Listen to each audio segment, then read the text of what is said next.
Le récepteur et l'interrupteur Mago sont paramétrés en usine avec un temps de fonctionnement par défaut.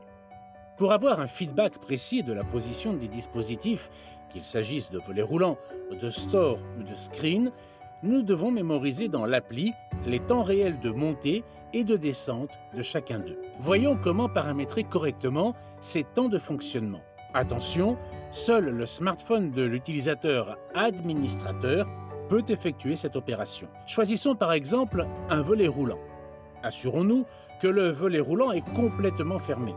Si ce n'est pas le cas, pressez la touche descente jusqu'à ce que le volet roulant soit complètement fermé. Maintenant, faisons monter le volet en le chronométrant. Supposons 16 secondes. Faisons-le descendre, toujours en chronométrant.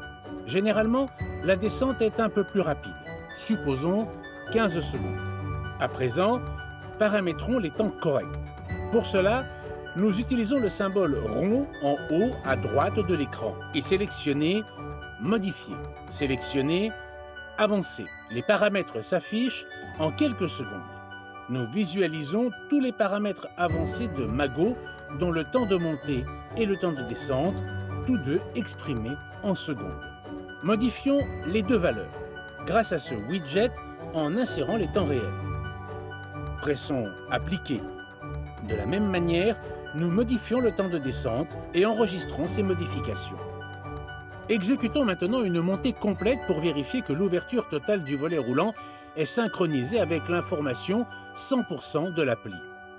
Pour vérifier la synchronisation, nous devons simplement prêter attention au fait que l'arrêt du volet roulant sur son point haut est confirmé dans la seconde qui suit par l'appli qui nous signale l'ouverture complète. Si ce n'est pas le cas, par exemple, le volet roulant est arrêté et l'appli continue à communiquer que le volet monte. Ou bien, le volet roulant monte encore alors que l'appli indique qu'il est déjà ouvert à 100%, après avoir vérifié également le temps de descente.